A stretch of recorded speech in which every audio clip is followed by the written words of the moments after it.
गसाइगाव महकुमानि सिङाव थानाय Amritpur church of India चार्चनि लांगोनायाव अमृतपुर जयेन्ट पास्टरेट लाइमोन हान्जानि बानजायनाय मावबादायाव गोबां बायदि बायदि मेहेरगोनां लाइमोनफोरनि गेलेनाय हाबाफारि लानाय जादों आरो मावबादाया गासैबो रायजो ओनसोलावनो मैयानिफ्रायनो गाजा गोमजायै जागासिनो दं आरो बे हाबाफारियाव बडलेण्ड इउनिभार्सिटिनि एकाडेमिक रेजिस्ट्रार डक्टर मनजिल बसुमतारीखौ गाहाय आलासि महरै हांख्रायनाय जायो। बे हाबाफारियावनो डक्टर मनजिल बसुमतारीया नुजाथि फैनायजों लोगोसेनो लाइमोनफोरनि सायाव गोख्रों आरो गोथौयै सोलोंथाइ बिथिंनि सायाव आरो आखल आखु दानायनि सायाव लाइमोनफोरजों गोथौयै सावरायलायनाय जायो। मख'नो गोनांदि बे हाबाफारियाव गोबां आयदानि सोलोंथाइनि सायाव फोरोंनायजों लोगोसेनो गेलेनाय आयदाफोरखौ लाइमोनफोरनि थाखाय लाफानाय जायो। दानिया फैदो गाहाय आलासि डक्टर मनजिल बसुमतारी बिथाङा जोंनि खौरांनि गेजेरजों मा फोरमायदों आबुङै मिथिना लानि। बिथांमोना आंखौहाय बाहाय आलासि महरै हांख्रायदों नैबे सेकेन्ड जे इउथ केम्प अमृतपुर पास्टरेटनि बे पास्टरेटआवहाय हांख्रायनायावहाय नुजाफैनो हानानै आं जोबोद गोजोननाय मोन्दों। इनफेक्ट बियो आंनि थाखाय सेकेन्ड टाइम बे पास्टरेटआव सफैनाया। सिगांबो आङो सेथि खेब जेलानाखि खुंदोंमोन 2019आव अब्ला बे पास्टरेटआव सफैनो हादोंमोन। बाहायबो आं गोबां लाइमोनफोरजोंहाय जोंनि साननाय हनायखौ जोङो आदान प्रदान खालामलायनो हादोंमोन आरो देग्लायबो आङो थारैनो गोजोननाय मोन्दों। मानोना देग्लायहाय जेनाखि सेकेन्ड इउथ केम्प लादों बे इउथ केम्पखौहाय मोनबा पास्टरेट CNIनि मोनबा पास्टरेटखौ लानानै बाहाय अर्गानाइज खालामनाय जादों आरो जे हाबाफारियावनोखि दिनैहाय बे मोनबा पास्टरेटनिफ्राय गोबां लाइमोनफ्रा बाहाय नुजाफैनानै बे हाबाफारियाव बाहागो लादों आरो बेबादि हाबाफारिया आं सानो जोंनि लाइमोनफोरनि थाखाय जोबोद गोनांथार।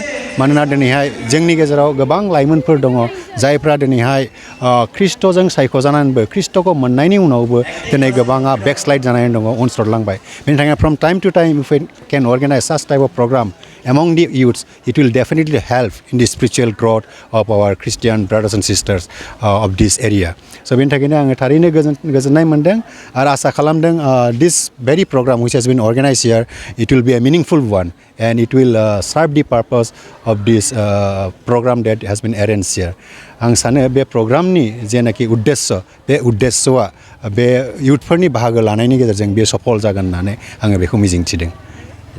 आङो बेखौनो बुंनो सानदों जोंनि जेनाखि लाइमोनफ्रा बाहाय बाहागो लाफैदों, जोंनि बाहाय सफैनाय लाइमोनफ्राल' नङा, जोंनि एन्टायार बर' एरियानि जे लाइमोनफोर दं बयनिबो थाखाय बे नट अनलि इन स्पिरिचुवेल लाइनावल' नङा, नाथाय बेजों लोगोसे जोंनि जे सोलोंथाइ बे सोलोंथाइनि बिथिङावबो जोंनि लाइमोनफ्रा मोजाङै दावगानांगौ जानानै दङ।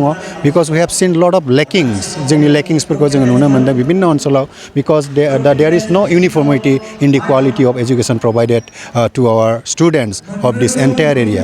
That's why I feel आं सानो जे जोंनि बे एन्टायार बर' एरियानि जे लाइमोनफोर दं, गासै जेनाखि कलेजफोर दङ, बे कलेजफोर एडुकेसनेल इन्स्टिटिउसनफोरनि गेजेरजों जोंनि बे लाइमोनफोरनो क्वालिटि एजुकेसन होनांगौ आरो बे क्वालिटि एजुकेसना इट शुड बि इउनिफर्म, गासैबाबो समान जानांगौ। माहायबा गाहायाव माहायबा गोजौआव बेबादि क्वालिटि एजुकेसनखौ जों लुबैयाखै। बेनि थाखायनो आङो लाइमोनफोरखौ दिनैनि बे प्रग्रामनि गेजेरजों हांख्रायदों जाहाथे जोंनि लाइमोनफ्रा इउनिफर्म क्वालिटि एजुकेसनखौ जोंनि बे ओनसोलाव मोननो हायो। बाजाज कम्पानिनि गुबुन गुबुन रोखोमनि बाइक सालायनो मोजां मोनग्राफोरनि थाखाय मोनसे गोजोनथाव खौरां। ब्रह्म अट'मबाइल्स एबा बाजाज श'रुमआ लाबोदों नोंथांनो दुर्गा फुजानि स्पेशल अफार। ब्रह्म अट'मबाइल्स एबा बाजाज श'रुमआ उदालगुरि जिल्ला रौता सारियालियाव दं। खोब खम बेसेनावनो एबा 9,999 डाउन पेमेन्ट होनानैनो नोंथाङा बाजाज कम्पानिनि गुबुन गुबुन रोखोमनि बाइकफोरखौ लानो हागोन। बाइकजों लोगोसे स्पेशल गिफ्ट पेकबो मोननो हागोन। स्पेशल गिफ्ट पेकआव हेलमेट आरो 5 लिटार पेट्रल हरनाय जागोन। बेजों लोगोसे गोजाम बाइक आरो स्कुटिफोरखौ बेयाव सोलाय सोल' खालामनायनि खाबुखौ मोनगोन। गोबांथार फोरमानलाइसि होनांगौनि गोनांथि गैया। स्पेशल अफारा 27 सेप्तेम्बरनिफ्राय 8 अक्ट'बरसिम सोलिगोन। गोबांथार मिथिनो थाखाय 9101541183 93655318885 आरो 9957318292 जानबुं अनजिमायाव जगाजग खालामहरनो हागोन।